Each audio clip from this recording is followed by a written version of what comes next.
ഈശോയുടെ സമാധാനം നമ്മുടെ ഹൃദയങ്ങളെ ഭരിക്കട്ടെ.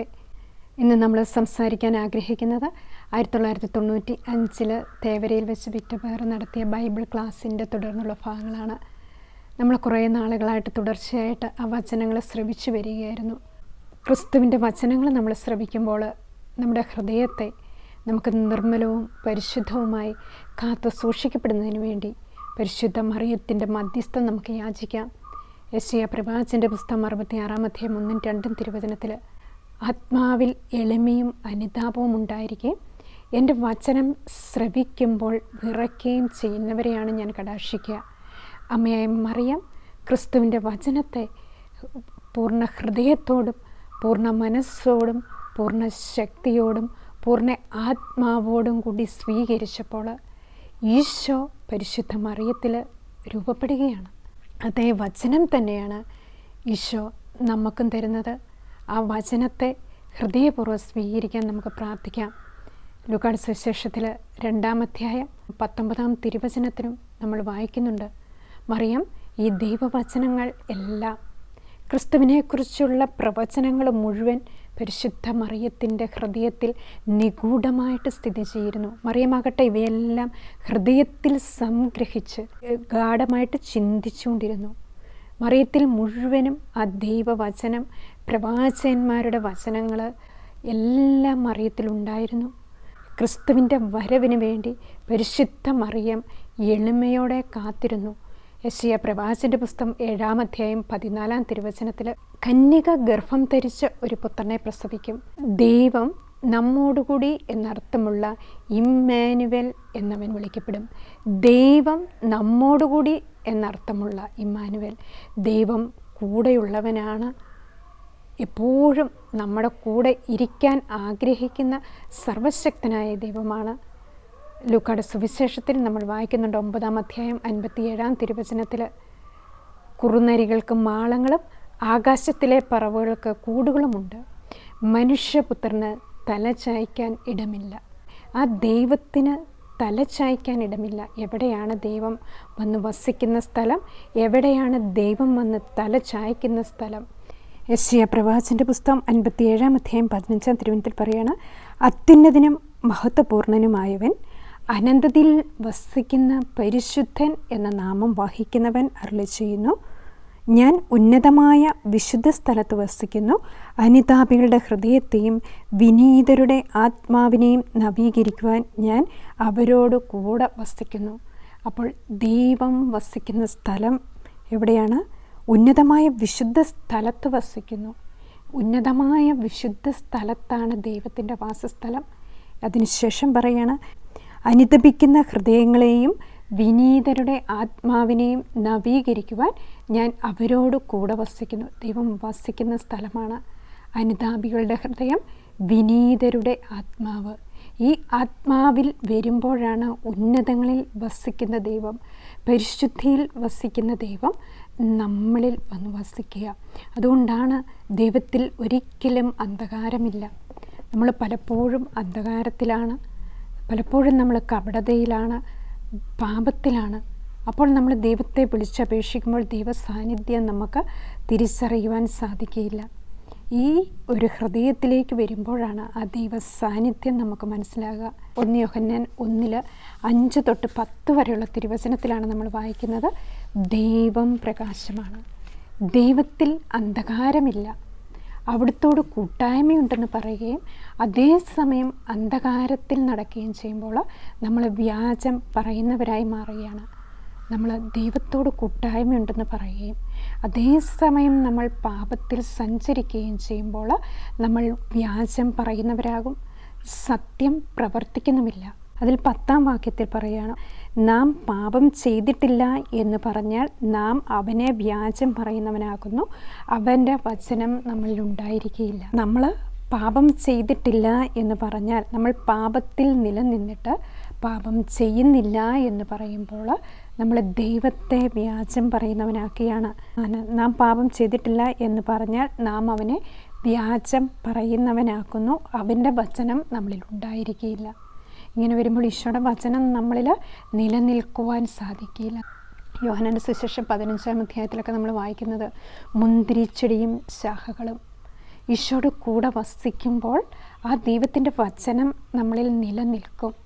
ആ വചനമാണ് നമ്മളെ വളർത്തുക, ആ വചനമാണ് നമുക്ക് ജീവൻ നൽകുക, ശക്തി നൽകുകയൊക്കെ ചെയ്യുന്ന ഈശോ ഒത്തിരി പറയുന്നുണ്ട്. എന്നെ സ്നേഹിക്കുന്നവൻ എൻ്റെ വചനം പാലിക്കുന്നു. അപ്പോൾ ഞാനും പിതാവും പുത്രനും പരിശുദ്ധാത്മാവുമായി ത്രിത്വൈക ദൈവം വന്ന് നമ്മളിൽ വാസം ഉറപ്പിക്കുകയാണ് ചെയ്യുന്നത്. ഈ വാസം ഉറപ്പിക്കുന്നതിൽ ഏറ്റവും യോഗിയായിട്ട് കർത്താവ് കണ്ട ഒരു വ്യക്തിയാണ് പരിശുദ്ധ മറിയം.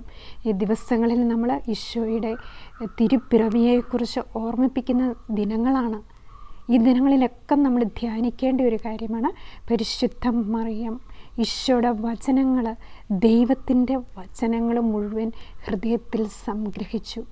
ആ വചനത്തിൻ്റെ കൃപ നമുക്കും ലഭിക്കുവാൻ പരിശുദ്ധ കന്യാമറിയത്തിൻ്റെ മധ്യസ്ഥ നമുക്ക് യാചിക്കാം. തീർച്ചയായിട്ടും അമ്മയായ മറിയം ഈ ഭൂമിയിൽ വെച്ച് ഈശോയെ അനേകർക്ക് നൽകി, ഈ ദൈവവചനത്തെ അനേകർക്ക് നൽകി. ആ വചനം നമ്മോടൊത്തായിരിക്കാൻ നമുക്ക് പ്രാർത്ഥിച്ചുകൊണ്ട് വിശുദ്ധ വചനങ്ങൾ നമുക്ക് ശ്രവിക്കാം. നമ്മൾ വിക്ടറിൻ്റെ ആധ്യാത്മിക പ്രബോധനങ്ങൾ എന്ന പുസ്തകം ഫോളോ ചെയ്ത് വരികയായിരുന്നു. ഈ പുസ്തകത്തിൽ ബ്രദറിൻ്റെ പ്രസംഗങ്ങൾ നമ്മൾ എഴുത്ത് രൂപത്തിലാക്കിയതാണ്. അപ്പോൾ ഇത് നമ്മൾ വായിക്കുമ്പോൾ നമുക്ക് ആ വചനത്തിലേക്ക് വളരുവാനും ഈശോയിൽ വളരുവാനും വളരെയേറെ ഉപകരിക്കുന്ന ഒരു പുസ്തകമാണിത്. ഈ പുസ്തകത്തെക്കുറിച്ചുള്ള ഡീറ്റെയിൽ നമ്മൾ ഡിസ്ക്രിപ്ഷനിൽ കൊടുത്തിട്ടുണ്ട്. ഇതിൽ 80-ാമത്തെ പേജാണ് നമ്മൾ വായിച്ചുകൊണ്ടിരിക്കുന്നത്. അതിൽ അവസാനത്തെ പാരഗ്രാഫ്. അതുകൊണ്ടാണ് ഞാൻ ഇപ്പോഴും പറയുന്നത് 1 കൊറിന്തോസ് 2:1-16 വരെ കാണാപ്പാഠം പഠിക്കണമെന്ന്. വേറെ എന്തെങ്കിലും പറഞ്ഞാൽ നിങ്ങൾ അത് ചെയ്യും. അനേകം ജോലികൾ കൊടുത്താലും അത് ചെയ്യും. ഓണപ്പാട്ട് പാടാൻ പറഞ്ഞാൽ അത് തുള്ളിക്കളിച്ചുകൊണ്ട് പാടും.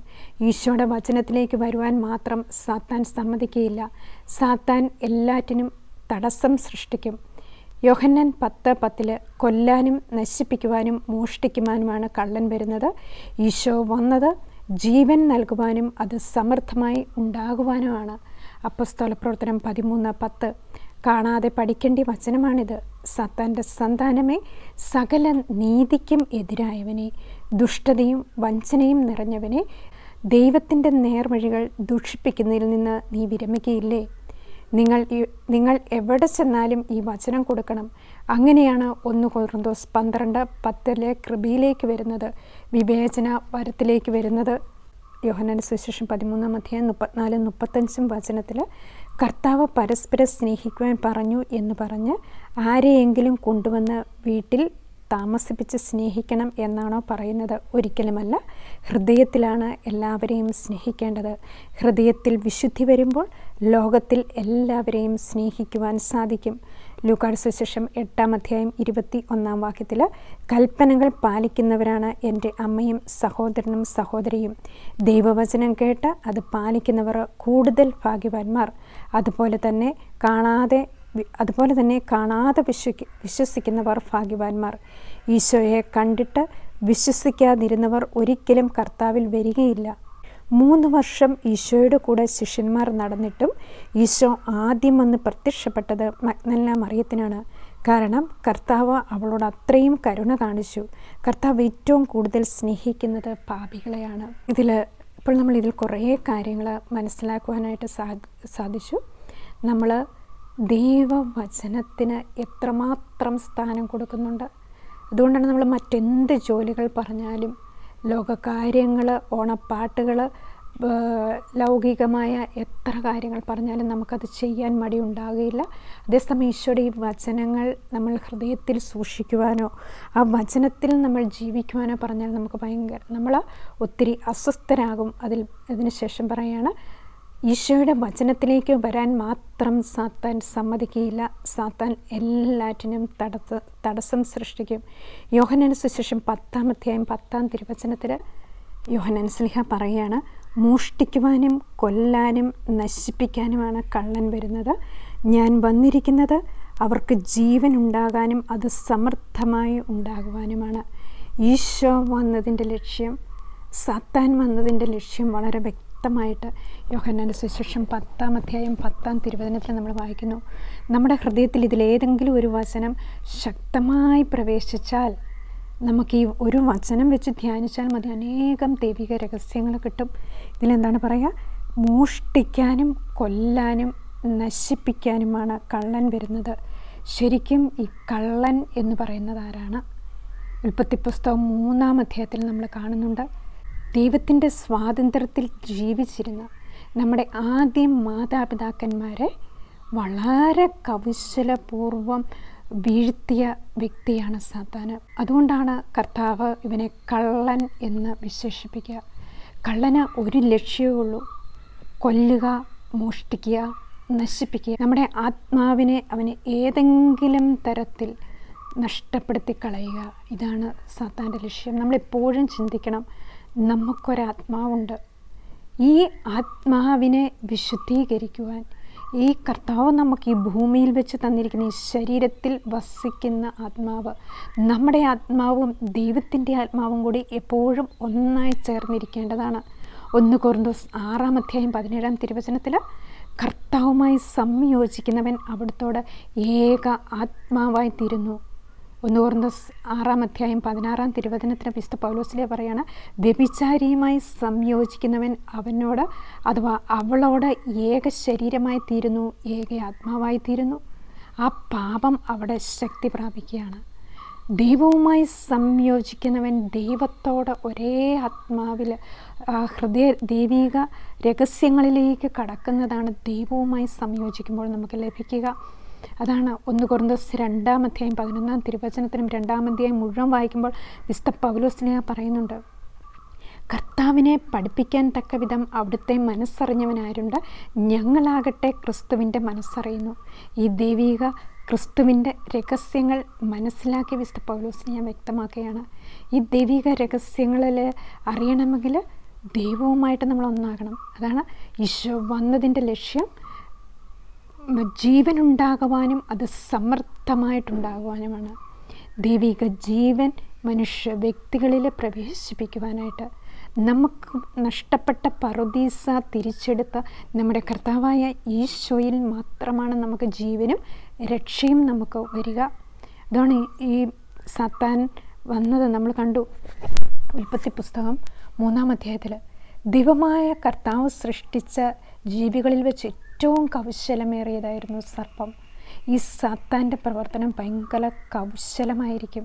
അത് സ്ത്രീയോട് ചോദിച്ചു, തോട്ടത്തിലെ ഏതെങ്കിലും വൃക്ഷത്തിൻ്റെ പഴം തിന്നരുതെന്ന് ദൈവം കൽപ്പിച്ചിട്ടുണ്ടോ?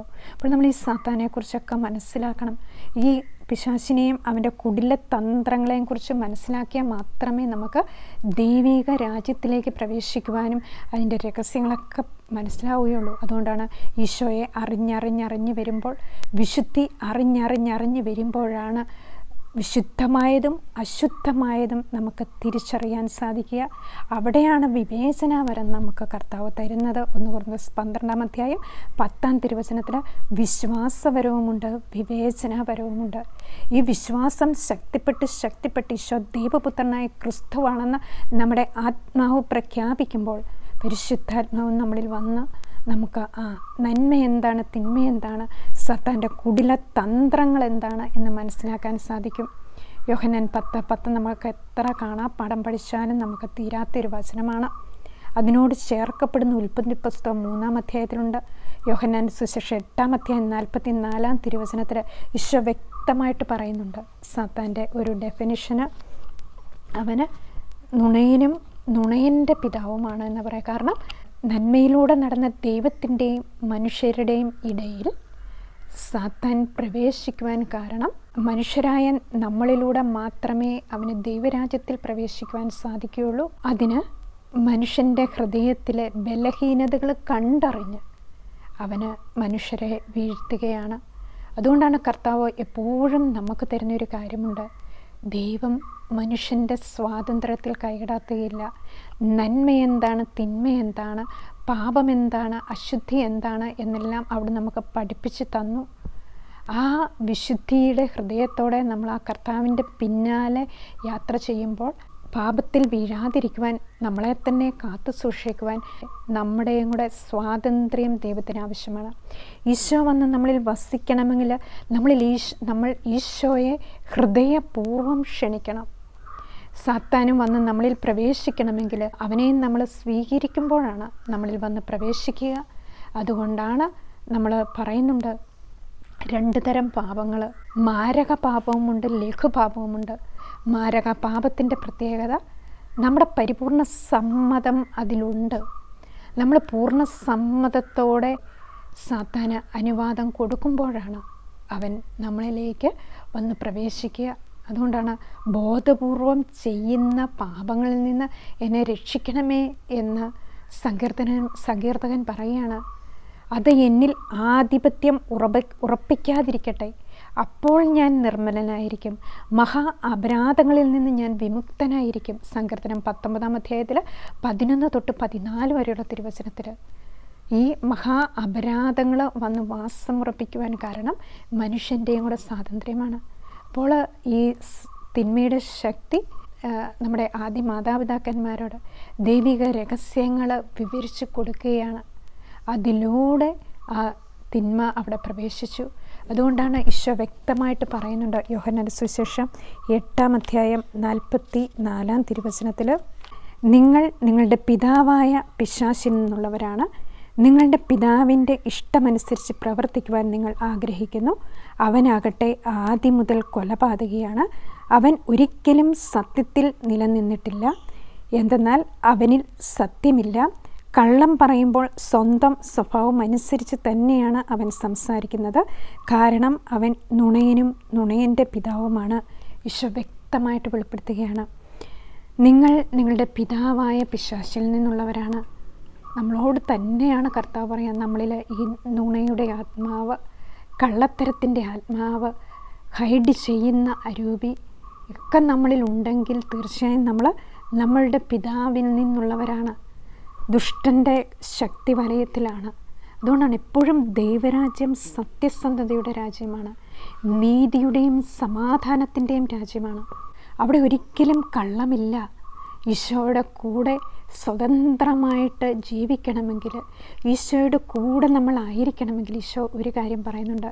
മത്തായിയുടെ സുവിശേഷം 18-ാം അധ്യായം 1 തൊട്ടുള്ള തിരുവചനത്തിൽ, ശിശുവിൻ്റെ പോലൊരു ഹൃദയം, നിഷ്കളങ്കമായ ഹൃദയം, ഹൃദയശുദ്ധി. മത്തായിയുടെ സുവിശേഷം 5-ാം അധ്യായം 1 തൊട്ട് 12 വരെയുള്ള തിരുവചനത്തിൽ ഈശോയുടെ മലയുടെ പ്രസംഗത്തിൽ ഈശോ കുറേ ആത്മീയ ഭാഗ്യങ്ങളെക്കുറിച്ച് വിവരിക്കുകയാണ്. അതിൽ ഈശോ ഒന്നാമത് പറയുന്ന ഒരു കാര്യമുണ്ട്, ഹൃദയശുദ്ധിയുള്ളവർ ഭാഗ്യവാന്മാർ, അവർ ദൈവത്തെ കാണും. ഈ ഹൃദയശുദ്ധി വരുമ്പോൾ, ഹൃദയശുദ്ധിക്ക് കളങ്കം വരുന്ന എപ്പോഴാണ്? നമ്മളിൽ കള്ളം ഉണ്ടാകുമ്പോൾ നമ്മളും മറയ്ക്കപ്പെടാൻ ആഗ്രഹിക്കും. എത്ര സ്വതന്ത്രമായി ജീവിക്കുന്നവരുടെ ഇടയിലും സാത്താൻ പ്രവർത്തിക്കുന്നതിന് ഒരു കാരണം, അവന് ചെറിയ വിത്തുകൾ ആദ്യമേ പാകും.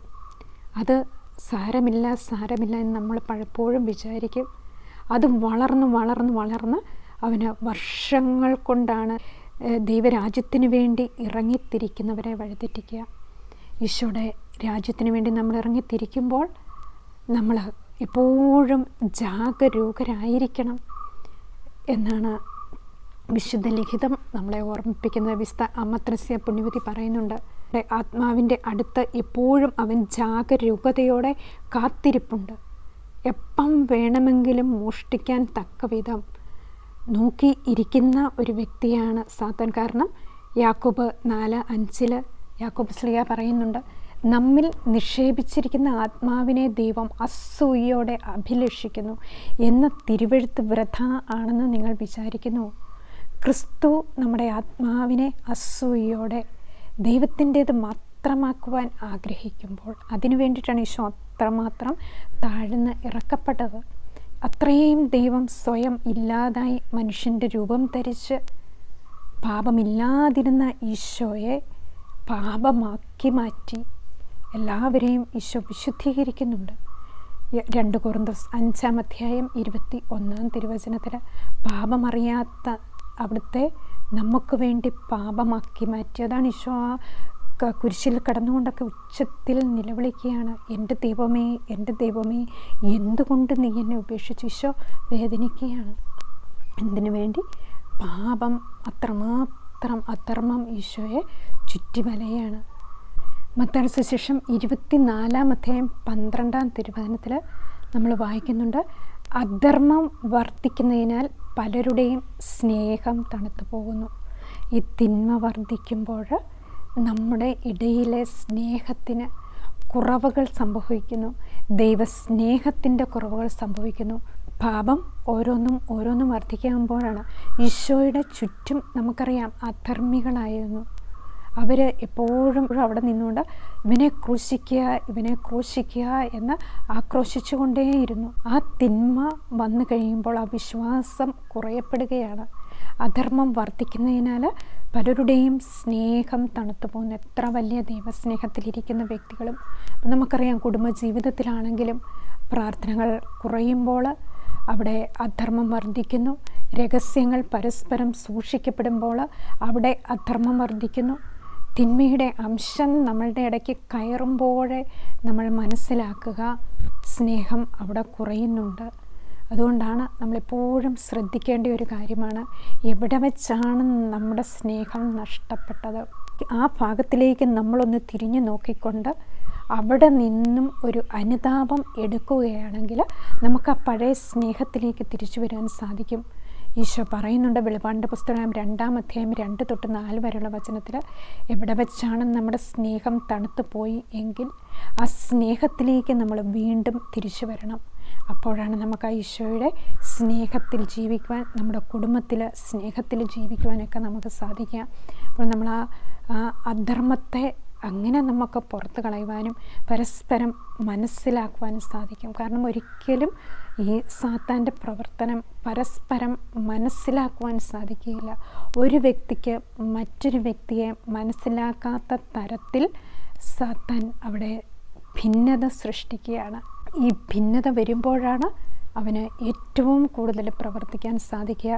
യാക്കോബിൻ്റെ ലേഖനം 3-ാം അധ്യായത്തിൽ നമ്മൾ വായിക്കുന്നുണ്ട് 14 മുതലുള്ള തിരുവചനത്തിൽ, എന്നാൽ നിങ്ങൾക്ക് കടുത്ത അസൂയയും ഹൃദയത്തിൽ സ്വാർത്ഥമോഹവും ഉണ്ടാകുമ്പോൾ ആത്മപ്രശംസ ചെയ്യുകയോ സത്യത്തിന് വിരുദ്ധമായി വ്യാജം പറയുകയോ അരുത്. ഈ ജ്ഞാനം ഉന്നതത്തിൽ നിന്നുള്ളതല്ല, മറിച്ച് ഭൗമികവും സ്വാർത്ഥപരവും പൈശാചികവുമാണ്. എവിടെ അസൂയയും സ്വാർത്ഥമോഹവും ഉണ്ടോ അവിടെ ക്രമക്കേടും എല്ലാ ദുഷ്കർമ്മങ്ങളും ഉണ്ടായിരിക്കും. അപ്പോൾ ഈ വിള്ളലുകളുടെ അടിസ്ഥാനം, സ്നേഹം നഷ്ടപ്പെടുന്നതിൻ്റെ അടിസ്ഥാനം എവിടെയാണെന്ന് കണ്ടുപിടിക്കുവാൻ ഈശോയുടെ കരുണ നമ്മളെ സഹായിക്കും. അതുകൊണ്ടാണ് നമ്മൾ ഈ കരുണയ്ക്ക് വേണ്ടി എല്ലാം കൂടുതൽ പ്രാർത്ഥിക്കണമെന്ന് പറയുക. 136-ാം തിരുവചനത്തിൽ കർത്താവിൻ്റെ കാരുണ്യം അനന്തമാണ്. ദൈവത്തിൻ്റെ കരുണ ലഭിക്കുമ്പോൾ മാത്രമാണ് ഓരോ ആത്മാവിലേക്കും അനുതാപം എത്തിച്ചേരുക. ആ കഠിന ഹൃദയത്തെ സാത്താൻ വളരെ സൂത്രത്തിൽ വശത്താക്കിയ ഓരോ വ്യക്തിത്വത്തെയും ഓരോ ആത്മാവിനെയും പാപത്തിൽ നിന്ന് വീണ്ടെടുക്കണമെങ്കിൽ ക്ഷമിക്കപ്പെടുമ്പോൾ, അതാണ് സാത്താൻ്റെ കുടില തന്ത്രങ്ങളെ നമ്മൾ മനസ്സിലാക്കുമ്പോൾ മാത്രമാണ് അവൻ്റെ ഈ പ്രവർത്തനങ്ങൾ മനസ്സിലാകുക. ഉൽപ്പത്തി പുസ്തകം നമ്മൾ ഹൃദയപൂർവ്വം വായിക്കുമ്പോഴും യോഹന്നാൻ സുവിശേഷം 8-ാം അധ്യായവും 10-ാം അധ്യായവും ഒക്കെ വായിക്കുമ്പോഴും നമുക്ക് മനസ്സിലാകും എത്രമാത്രം ഈശോ സഹിച്ചാണ് ദൈവത്തിൻ്റെ ജനത്തെ സ്വന്തമാക്കിയെന്ന്. ആ ക്രിസ്തുവിൻ്റെ അവയവങ്ങളാണ് നാം ഓരോരുത്തരും. നമ്മുടെ ഓരോരുത്തരുടെയും ജോലിയാണ് അവരവരുടെ കുടുംബത്തെ പാപത്തിൻ്റെ അഥവാ ദുഷ്ടൻ്റെ കെണിയിൽ നിന്ന് പ്രാർത്ഥനാപൂർവം സംരക്ഷിക്കുക എന്നുള്ളത്. ലോകത്തിൻ്റെ മുൻപിൽ നമ്മൾ ഏറ്റവും ഭോഷരായി മാറും, ഏറ്റവും തോൽക്കപ്പെട്ടവരായി മാറും. ആ തോൽവിയാണ് ദൈവരാജ്യത്തിലെ വിജയം എന്ന് പലപ്പോഴും നമ്മൾ ശ്രദ്ധിക്കാതെ പോകുന്നുണ്ട്. പക്ഷെ നമ്മളത് മനസ്സിലാക്കണം. ഈശോ പറയുന്നുണ്ട് യോഹന്നാൻ സുവിശേഷം 18-ാം അധ്യായത്തിൽ, എൻ്റെ രാജ്യം ഐഹികമല്ല, ആയിരുന്നുവെങ്കിൽ എൻ്റെ സേവകർ പോരാടുമായിരുന്നു. ആ ഈശോയെ പീഡ സഹിക്കുന്ന സമയത്തും ആ തിന്മയ്ക്ക് ഈശോ വിട്ടുകൊടുക്കപ്പെട്ട സമയത്തും ദൈവത്തിൻ്റെ സേവകർ പോരാടാമായിരുന്ന കാര്യം നിസ്സാരമാണ്. പക്ഷേ ഈശോയുടെ രാജ്യം ഇതല്ല എന്ന് ഈശോ വ്യക്തമാക്കുകയാണ്. അതുകൊണ്ടാണ് നമ്മളെപ്പോഴും ഓർത്തിരിക്കേണ്ട വചനമാണ് യോഹന്നാൻ സുവിശേഷം 10-ാം അധ്യായം 10-ാം തിരുവചനം. ഈ മോഷ്ടിക്കൽ, നമ്മുടെ ആത്മാവിന് ഒരു മുറിവുകൾ സംഭവിച്ചാൽ, ഒരു പാപത്തിൽ പെട്ടുപോയാൽ അതിൽ നിന്ന് നമ്മളെ സംരക്ഷിക്കുക ഈ ലോകത്തിൽ ആർക്കും സാധിക്കില്ല. നമ്മൾ വിചാരിക്കും നമ്മൾ ഈശോയിലൊക്കെ വളർന്ന് ഈശോയുടെ കൂടെ ആയിരുന്ന് നമ്മൾ ഒരു നിമിഷം നേരത്തേക്ക് കർത്താവിൻ്റെ വചനങ്ങളൊക്കെ മാറ്റിവെച്ച് പല ഇതിലേക്കും ഇറങ്ങുമ്പോൾ, ഈശോയുടെ ആലോചന ചോദിക്കാതെ പല ഭാഗങ്ങളിലേക്കും പോകുമ്പോൾ, സത്താൻ വളരെ തന്ത്രപൂർവം നമ്മളെ നിസ്സാരവൽക്കരിക്കുന്നവരാക്കി മാറ്റും. നിസ്സാരമായിട്ട് തോന്നും, അതൊന്നും കുഴപ്പമില്ല.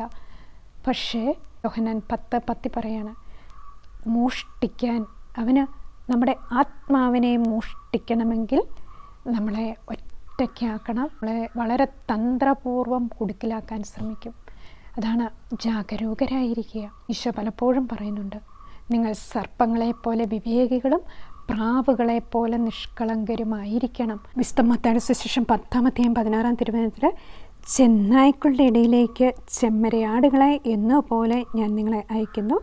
അതിനാൽ നിങ്ങൾ സർപ്പങ്ങളെപ്പോലെ വിവേകികളും പ്രാവുകളെപ്പോലെ നിഷ്കളങ്കരും ആയിരിക്കണം. ഒരു ഈശോയിൽ വന്ന വ്യക്തികൾ, ഈശോയോട് കൂടെ ആഗ്രഹിക്കുന്ന വ്യക്തികൾ ഓരോ കാര്യങ്ങൾ ചെയ്യുന്നതിന് മുമ്പും ഈശോയുടെ ആലോചന ചോദിക്കണം. ഈശോയെ, ഇതങ്ങേക്ക് ഇഷ്ടമാണോ? ഈശോയ്ക്ക് സ്വീകാര്യമാണോ എന്ന് നമ്മൾ കുറേ സമയം ആദ്യമേ കർത്താവിന് കൊടുക്കുകയാണ്. കർത്താവുമായിട്ട് നമ്മളൊന്ന് ആലോചിച്ച് പരിശുദ്ധ കുർബാനയുടെ മുമ്പിലൊക്കെ നമ്മൾ പോയിരുന്ന് ഈശോയ്ക്ക് അത് വിട്ടുകൊടുത്തിട്ട് നമ്മൾ ചെയ്യുമ്പോൾ പിന്നെ തീരുമാനമെടുക്കുന്നത് ഈശോയാണ്. ഇതിൽ പറയാണ്, ചെന്നായ്ക്കളുടെ ഇടയിലേക്ക് ചെമ്മരിയാടുകളെ എന്നപോലെ ഞാൻ നിങ്ങളെ അയക്കുന്നു.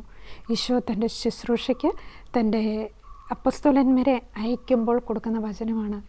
ചെന്നായ്ക്കളുടെ ഇടയിലേക്ക് ആടുകൾ പോയാൽ ആടുകളെ കടിച്ച് ചിന്താൻ മാത്രം ശക്തിയുള്ളതാണ് ചെന്ന.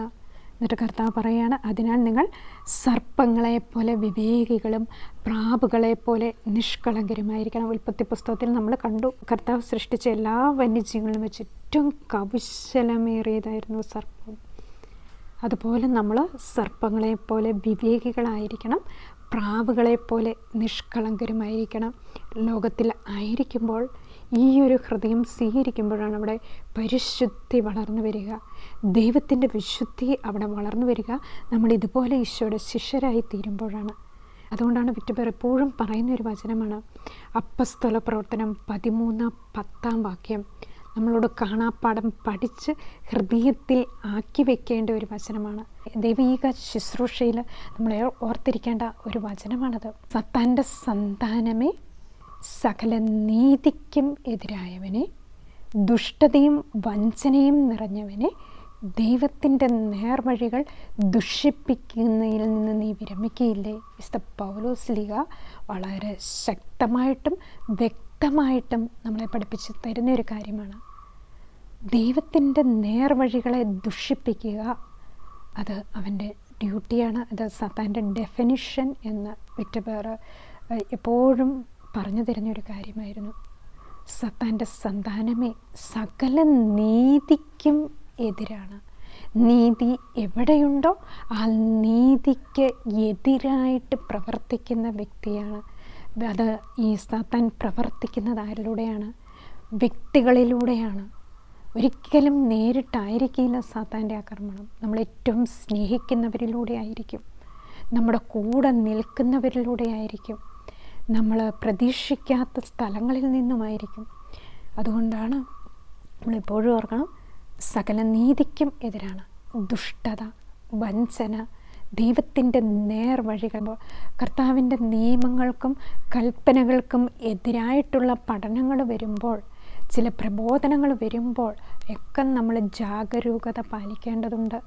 നമ്മളത് കേൾക്കുമ്പോൾ തന്നെ നമ്മുടെ വിശ്വാസം നഷ്ടപ്പെട്ടു പോകുന്നുണ്ടോ എന്ന് നമ്മൾ ശ്രദ്ധിക്കണം. നിഷ്കളങ്കമായിട്ട് ഈശോയിൽ നമ്മൾ വിശ്വസിച്ച് ഉറച്ച് വിശ്വസിക്കണം. നമ്മൾ ആ ഒരു വിശ്വാസത്തിന് കളങ്കം വരുന്നത് എന്തും സാത്താൻ്റെ പ്രവർത്തനമാണ്.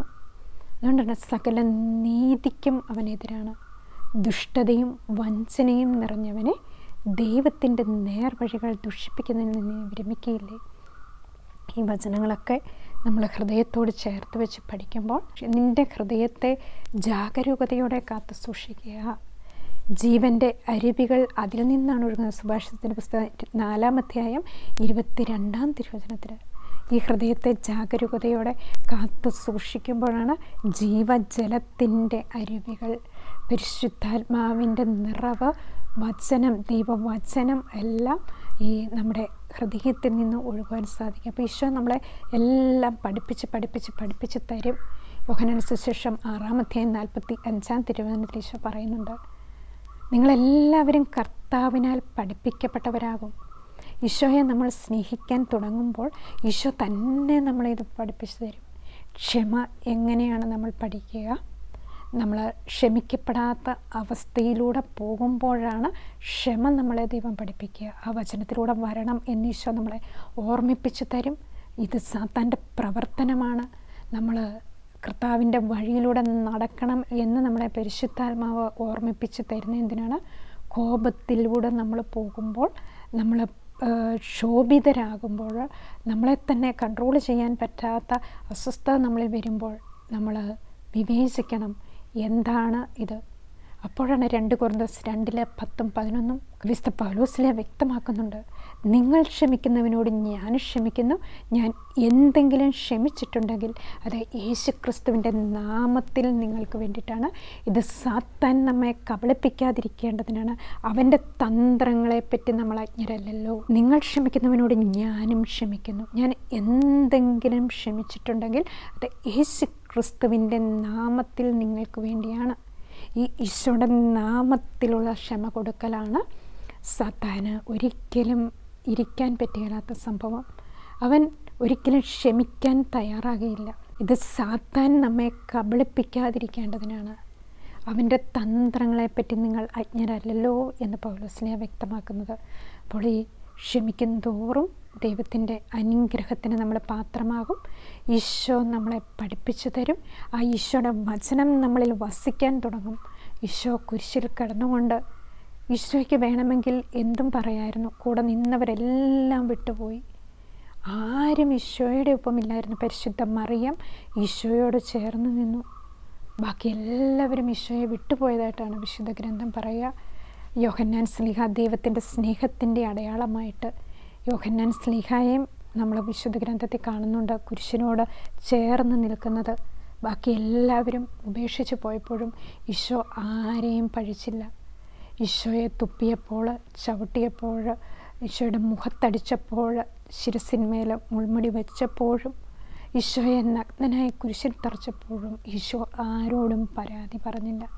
ലൂക്കായുടെ സുവിശേഷം 23:34 ഈശോ പറയുന്നത്. യേശു പറഞ്ഞു, പിതാവേ, അവരോട് ക്ഷമിക്കണമേ, അവർ ചെയ്യുന്നത് എന്തെന്ന് അവർ അറിയുന്നില്ല. ഈശോ നമുക്ക് വേണ്ടി പ്രാർത്ഥിക്കുകയാണ്. അവർ ചെയ്യുന്നത് എന്തെന്ന് അവർ അറിയുന്നില്ല, ക്ഷമിക്കണമേ എന്ന് പ്രാർത്ഥിക്കുകയാണ്.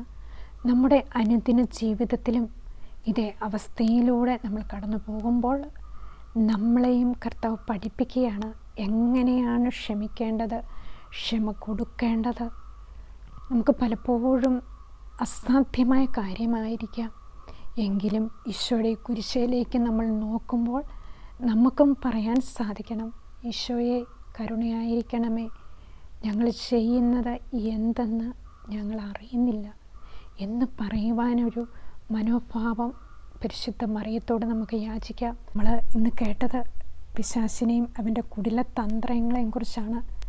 ആ തന്ത്രങ്ങളെക്കുറിച്ച് കൂടുതൽ ആഴത്തിലേക്ക് മനസ്സിലാക്കുവാൻ വിശുദ്ധി നമ്മളിൽ വരണം. നമ്മൾ പലപ്പോഴും ഓർക്കും, എങ്ങനെയാണ് ഡെലിവറൻസിൻ്റെ ഗിഫ്റ്റ്, പിശാചുക്കളെ എങ്ങനെയാണ് പുറത്താക്കാൻ സാധിക്കുക? അതിന് ഏറ്റവും വലിയ ഉപാധിയാണ് വിശുദ്ധി പാലിക്കുക. വിറ്റുപേർ തൻ്റെ ശിഷ്യരെ പഠിപ്പിച്ചു കൊടുത്തു. വിശുദ്ധി പാലിക്കുമ്പോഴാണ് ഡെലിവറൻസിൻ്റെ കൃപ നമുക്ക് ലഭിക്കുക. വിശുദ്ധി പാലിക്കുമ്പോഴാണ് സാത്താൻ്റെ കുടില തന്ത്രങ്ങളെക്കുറിച്ച് മനസ്സിലാക്കുവാനും ക്ഷമിക്കാനും സാധിക്കുക. ആ കൃപ നമുക്ക് ലഭിക്കുമ്പോഴാണ് ഡെലിവറൻസിൻ്റെ കൃപ നമുക്ക് കിട്ടുക. നമ്മളെ കർത്താവ് ആ വഴിയിലൂടെ നടത്തിക്കൊണ്ട് പോയി കഴിയുമ്പോൾ, ആ വിശുദ്ധ ജീവിതം നയിക്കാൻ തുടങ്ങുമ്പോൾ ആദ്യം നമ്മെ തിരിച്ചറിയുന്നത് സാത്താനായിരിക്കും. ഈശോയുടെ വചനം നമ്മളിൽ വസിക്കാൻ തുടങ്ങുമ്പോഴേ പീഡിപ്പിക്കപ്പെടുവാനും അസ്വസ്ഥനാക്കുവാനും തുടങ്ങും. 2 തിമോത്തി 3:12 പറയുന്നു, യേശുക്രിസ്തുവിനോട് ഐക്യപ്പെട്ട വിശുദ്ധ ജീവിതം നയിക്കാൻ ആഗ്രഹിക്കുന്നവരെല്ലാം പീഡിപ്പിക്കപ്പെടും. ഈശോയോട് ഐക്യപ്പെടുവാൻ, കർത്താവുമായിട്ട് സംയോജിക്കുവാൻ, ദൈവത്തോട് ചേരുവാൻ ആഗ്രഹിക്കുന്നവരെല്ലാം പീഡിപ്പിക്കപ്പെടും. ഇത് വന്നു കഴിയുമ്പോൾ നമ്മൾ പലപ്പോഴും ഈശോയിൽ നിന്ന് അകലുകയാണ്. അപ്പോൾ നമുക്ക് വിശുദ്ധി എന്താണെന്ന് അറിയില്ല. ഓരോ വചനങ്ങളും വിശുദ്ധിയോടെ സ്വീകരിക്കുമ്പോഴാണ് നമുക്ക് ആ ഡെലിവറൻസ് അഥവാ തിന്മയുടെ ശക്തിയെ പുറത്താക്കാനുള്ള അധികാരം കർത്താവ് നമുക്ക് തരിക. ഇങ്ങനെ നമ്മൾ പഠനങ്ങൾ വഴി പോയാലോ നമ്മൾ പല ഇതിൽ പോയാലോ ഒന്നും നമുക്ക് സാത്താനെ കീഴ്പ്പെടുത്താൻ സാധിക്കില്ല. ഈ ഓരോ വചനങ്ങളും അനുസരിച്ച് വിശുദ്ധി പാലിക്കുമ്പോൾ, ക്ഷമ പഠിക്കുമ്പോൾ, സാത്താൻ്റെ കുടില തന്ത്രങ്ങളെക്കുറിച്ച് മനസ്സിലാക്കുമ്പോഴാണ് വിശുദ്ധി നമ്മളിലേക്ക് വരിക. യാക്കോബിൻ്റെ ലേഖനം 2-19 തിരുവചനത്തിൽ യാക്കോബ് ശ്ലീഹ പറയുന്നുണ്ട്, സാത്താൻ ഭയന്ന് വിറയ്ക്കുന്നു ഈശോയുടെ നാമം പറയുമ്പോൾ. ഈശോയുടെ വചനം നമ്മുടെ വസിക്കുമ്പോൾ അവൻ ഭയന്ന് വിറയ്ക്കുകയാണ്, അവന് അസ്വസ്ഥനാകുകയാണ്. സകലമാന തിന്മകളും എതിരെ വ്യാജമായിട്ട് ഉണ്ടാക്കുവാൻ അവൻ ശ്രമിക്കുകയാണ്. ആ ശ്രമം തോൽക്കണം എങ്കിൽ നമ്മൾ നിശബ്ദരായിരിക്കണം, ക്ഷമിച്ചു പ്രാർത്ഥിക്കണം, ക്ഷമ കൊടുക്കണം. ആ പീഡിപ്പിക്കുന്നവരെ എല്ലാം അനുഗ്രഹിക്കുവാൻ ഉള്ള മനസ്സ് നമുക്ക് ലഭിക്കണം. ഇതെല്ലാം ലഭിക്കുമ്പോഴാണ് നമുക്ക് ഡെലിവറൻസിൻ്റെ ഗിഫ്റ്റ് കിട്ടുക. ഇന്നേ ദിവസം നമ്മൾ കേട്ട ഈ വചനത്തിനെ ഓർത്ത് ഈശോയ്ക്ക് നമുക്ക് നന്ദി പറയാം. എൻ്റെ പിതാവിനാൽ ആകർഷിക്കപ്പെടാതെ ആർക്കും എൻ്റെ അടുക്കിലേക്ക് വരുവാൻ സാധിക്കുകയില്ല. യോഹന്നാൻ്റെ സുവിശേഷം 6-44 തിരുവചനത്തിൽ, യോഹന്നാൻ സുവിശേഷം 3-27 തിരുവചനത്തിനും ഉന്നതത്തിൽ നിന്ന് നൽകപ്പെടുന്നില്ല എങ്കിൽ ആർക്കും ഒന്നും സ്വീകരിക്കാൻ സാധിക്കുകയില്ല. ദൈവം നമുക്ക് നൽകപ്പെടണം. അതിനുവേണ്ടി നമ്മൾ കർത്താവിനോട് കേണപേക്ഷിക്കണം. ഈശോയുടെ ഹിതത്തിന് നമ്മളെ തന്നെ വിട്ടുകൊടുക്കണം. പരിശുദ്ധ മറിയം ഈ ലോകത്തിൻ്റെ അപമാനങ്ങൾ സ്വീകരിക്കുന്നതിനും സഹിക്കുന്നതിനും നിന്നു കൊടുത്തപ്പോഴാണ് പരിശുദ്ധ അമ്മയിൽ ഈശോ ജന്മമെടുത്തത്. അമ്മയുടെ മധ്യസ്ഥ നമുക്ക് അയച്ചുകൊണ്ട് സകല വിശുദ്ധരും സകല അപ്പസ്തോലന്മാരും പ്രവാചകന്മാരും ഞങ്ങളെ ഓരോരുത്തരെയും സഹായിക്കണമേ, ഞങ്ങൾക്ക് ഈശോയിൽ വളരുവാൻ ഞങ്ങളെ പഠിപ്പിക്കണമേ എന്ന് പ്രാർത്ഥിച്ചുകൊണ്ട് ഈശോയുടെ വാഗ്ദാനങ്ങൾക്ക് ഞങ്ങൾ യോഗ്യരാവാൻ സർവീസിൻ്റെ പരിശുദ്ധ മാതാവേ ഞങ്ങൾക്ക് വേണ്ടി പ്രാർത്ഥിക്കണമേ. ആമേൻ. ഈശോ മിശിഹായ്ക്ക് സ്തുതിയായിരിക്കട്ടെ.